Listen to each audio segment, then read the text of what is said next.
السلام علیکم ورحمۃ اللہ وبرکاتہ۔ میرا نام محمد ہارون صدیقی ہے۔ آج میں آپ کے سامنے انشاءاللہ سبحانہ و تعالیٰ وہ 4 باتیں رکھوں گا جس سے کامیابی جو ہے وہ یقینی ہے، اور یہ کامیابی کا جہاں تک میں تذکرہ کروں گا، اس کو میں آپ سے درخواست کروں گا کہ اس کامیابی کو دنیاوی کامیابی کے لیے، صرف دنیاوی کامیابی کے لیے مخصوص نہیں کیجیے گا۔ یہ انشاءاللہ سبحانہ و تعالیٰ دنیا اور آخرت دونوں کی کامیابی کے لیے کفایت کرے گی انشاءاللہ۔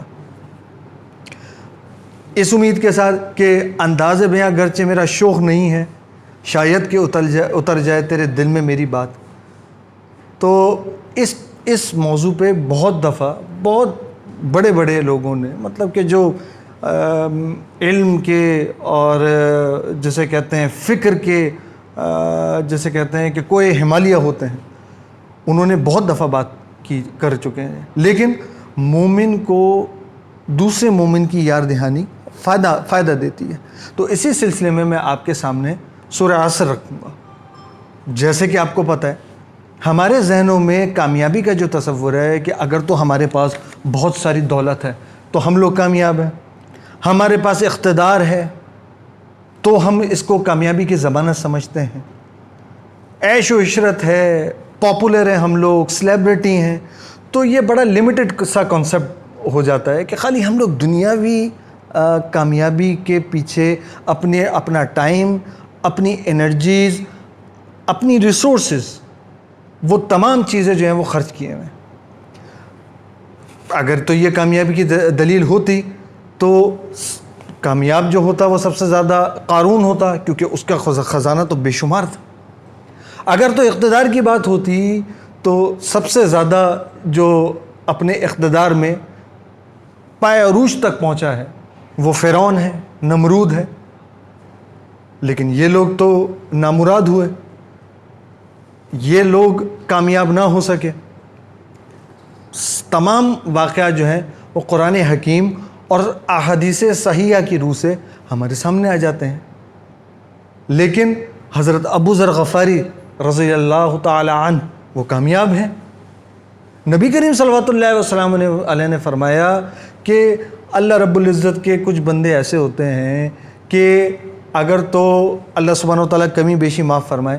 کہ اگر تو وہ کسی محفل میں چلے جائیں تو وہ کوئی ان کو جگہ نہ دے، کہیں رشتہ بھیجیں تو کوئی قبول نہ کرے، کسی کی سفارش کریں تو ان کی بات ہی نہ سنی جائے، لیکن اگر وہ کسی چیز پر بھولے سے بھی قسم کھا بیٹھیں تو اللہ رب العزت ان کی قسم کی لاج رکھتا ہے۔ تو اصل کامیابی جو ہے وہ ہمارے سامنے آتی ہے اگر تو ہم گہرائی اور گہرائی سے مطالعہ کریں سورہ عصر کا، کہ اللہ رب العزت نے زمانے کی قسم کھا کے فرمایا ہے۔ اب اللہ رب العزت کی قسم اٹس اے ہیوج تھنگ، کہ اللہ رب العزت، کچھ روایت میں آتا ہے کہ تیزی سے گزرتے ہوئے زمانے کی قسم ہے کہ بے شک انسان خسارے میں ہے، اس میں کوئی شک و شبے کی گنجائش نہیں ہے کہ انسان خسارے میں ہے، لیکن پھر ایکسیپشن آتی ہے۔ وہ کیا آتی ہے؟ ایکچوئل اسی پہ یہ ویڈیو ہے۔ ایمان لائے، نیک عمل کرے، عمل صالح، حق بات کی تلقین کرے، اور پھر جب حق بات کی تلقین ہوگی تو اس پہ پھر صبر کی تاکید بھی کرنی ہوگی، کیونکہ حق بات جو ہے وہ ہر کوئی ایکسیپٹ نہیں کرتا، اس پہ پھر جو بھی وربل یا فزیکل پرسیکیوشن آتی ہے اس کو فیس کرنا پڑتا ہے۔ تو یہ 4 چیزیں اگر تو ہم لوگ صحیح ایمان سے اپنے دل و دماغ میں اس کو، ایک تو چیز ہوتی ہے بٹھا دینا، صحیح ہے، اور ایک چیز ہوتی ہے اس کو اپنے نظر کے سامنے رکھنا کہ وہ بات بھولتی نہیں ہے۔ اگر تو ہم ان 4 اصولوں کو، اب دیکھیے صحابہ کرام رضوان اللہ علیہم اجمعین جب بھی ایک دوسرے سے رخصت ہوتے تھے یا جب بھی خدا حافظ کرتے تھے دوسرے کو، تو ان کو اس صورت کی تلقین فرمایا کرتے تھے۔ اس کی سمپل سی مثال ایسی ہے کہ کہیں اگر کوئی برف باری ہو رہی ہو تو عام مشاہدہ یہ ہے کہ باہر سے آنے والے کے کپڑوں پہ برف لگ جاتی ہے، اب وہ جھٹکتا ہے برف کو تاکہ وہ برف گر جائے۔ اسی طریقے سے اس ماحول میں رہنے سے نسیان، گناہ اور دیگر چیزیں جو ہیں وہ ہمارے دل و دماغ میں، اس کا گردہ جو ہے وہ ہمارے دل و دماغ میں آ جاتا ہے۔ اب اس کو جھٹکنے کے لیے سب سے بہترین طریقہ جو کہ ہو سکتا تھا اور صحابہ کرام رضوان اللہ علیہم اجمعین نے اپنایا، وہ یہ تھا کہ جب بھی وہ ایک دوسرے سے رخصت ہوتے تھے تو ان کو تلقین کرتے تھے سورہ عصر کی، کہ دیکھ لیں اللہ رب العزت نے جو ہے وہ تیزی سے گزرتے ہوئے زمانے کی قسم کھائی ہے کہ انسان ہمیشہ خسارے میں ہے، سوائے ان لوگوں کے جو ایمان لائے، جنہوں نے نیک عمل کیے. اور ایمان کا لازمی منطقی نتیجہ ہے کہ اگر تو ایمان دل میں ہوگا تو اس سے ظاہری بات ہے عمل صالح سرزد ہوگا. وہ ایمان کس کام کا جو کہ دل میں ہو اور اسے عمل صالح جو ہے وہ سرزد نہ ہو سکے. اور ایک دوسرے دو فیکٹرز کو اگر دیکھیں گے تو یہ بھی لاجیکلی ایک دوسرے سے انٹرلنکڈ ہیں کہ اگر آپ حق بات کی تلقین کریں گے تو پھر آپ کو صبر بھی کرنا پڑے گا. تو یہ وہ چار چیزیں ہیں کہ انشاءاللہ عز و جل، انشاءاللہ سبحانہ و تعالیٰ اگر تو ہم لوگ دنیا میں بھی اپنائیں. آپ لوگ کتنی بکس پڑھ لیتے ہیں، سکسیس اسٹوریز پڑھتے ہیں، اور جو معیارات میں نے دنیاوی کے بتائے کہ مال و دولت، عزت و شہرت، اقتدار و حکومت، اگر تو یہی کانسیپٹ رہ گیا ہے تو اس پہ تو بہت ساری بک لکھی جا چکی ہیں، لیکن وہ جو مین چیز، جو مین ایسنس جو مس کرتی ہیں وہ یہ چار فیکٹرز ہیں. آپ کوئی معاشرہ عمل کی بنیادوں پر اور دیرپا بنیادوں پر تشکیل ہی نہیں دے سکتے اگر تو یہ چار فیکٹر جو ہیں وہ اس میں انٹروڈیوس نہ کروا دیں. تو انشاءاللہ سبحانہ وتعالیٰ میری امید یہ ہے، میں انشاءاللہ سبحانہ وتعالیٰ میں کوئی یہ کلیم نہیں کرتا کہ میں بہت کوئی جیسے کہتے ہیں کہ بہت اعلیٰ مرتبے پہ فائز ہوں، میں بھی آپ لوگوں کی طرح عام مسلمان ہوں، لیکن کہیں یہ بات میرے دل کو لگ گئی ہے اور انشاءاللہ سبحانہ وتعالیٰ میں نے خود بھی یہ تہیہ کیا ہے کہ اس بات پہ عمل پیرا رہنا ہے، کیونکہ ٹائم زندگی کا بہت کم ہے. جیسے ماشاءاللہ ہمارے تبلیغی بھائی یہ اس بات کا بار بار اپنے جتنی بھی ان کے وعظ، درس و نصیحت کے سلسلے ہوتے ہیں اس میں کہتے ہیں کہ دیکھیں جب تک سانس ہے اس وقت تک چانس ہے، سانس ختم چانس ختم. تو ہمارا،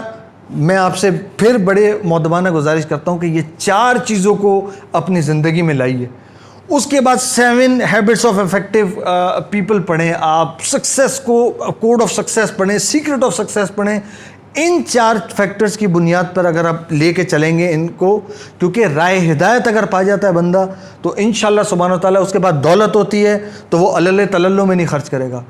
اس کے پاس ہدایت ہے تو وہ صحیح رخ پہ خرچ کرے گا. اس کے پاس حکومت ہے، یہ چار فیکٹرز اس کے سامنے ہیں تو وہ انشاءاللہ سبحانہ وتعالیٰ حکومت بھی اسی طریقے سے چلائے گا. تو یہ وہ چار کروشل فیکٹر ہیں کہ انشاءاللہ سبحانہ وتعالیٰ اگر ان پہ عمل کر لیا جائے تو میرا نہیں خیال کہ کوئی روک سکتا ہے دنیا کی بھی کامیابی کو اور آخرت کی بھی کامیابی کو. تو بس اتنی سی درخواست ہے کہ انشاءاللہ سبحانہ وتعالیٰ اس کو اپنی زندگی میں لائیے، اس میں عمل کیجئے، میرے لیے بھی دعا کیجئے. میں کوئی اتنا پکا ٹھکا کوئی مسلمان نہیں ہوں، آپ لوگ دعا کریں گے انشاءاللہ سبحانہ وتعالیٰ، اللہ رب العزت مجھے بھی توفیق دیں گے، میں آپ کے لیے دعا کروں گا. ابھی رمضان گزرا ہے، رمضان میں جو عبادات ہیں، جو بھی جتنے بھی معاملات ہم نے کیے ہیں انشاءاللہ سبحانہ وتعالیٰ اچھے ان کو ریٹین کرنے کی کوشش کریں. انشاءاللہ سبحانہ وتعالیٰ اس پہ مزید ڈسکس کریں گے کیونکہ بہت وسیع ٹاپک ہے، اس کا احاطہ کرنا کچھ منٹس میں یا کچھ سیکنڈ میں ممکن نہیں ہوتا. کیونکہ ظاہری بات ہے یہ تو اس کتاب سے ہے جس پہ تو کہ بہت ساری باتیں کر لی جائیں، لیکن یہ وہ سمندر ہے جو کہ کبھی نہ ختم ہونے والا سمندر ہے. اس کتاب پہ کبھی کوئی باسی پن نہیں طاری ہو سکتا. علماء آتے رہیں گے، اس میں سے ہیرے جواہرات جو ہیں وہ اس کے موتی نکالتے رہیں گے انشاءاللہ. تو انشاءاللہ سبحانہ وتعالیٰ آپ سے پھر ملاقات ہوگی.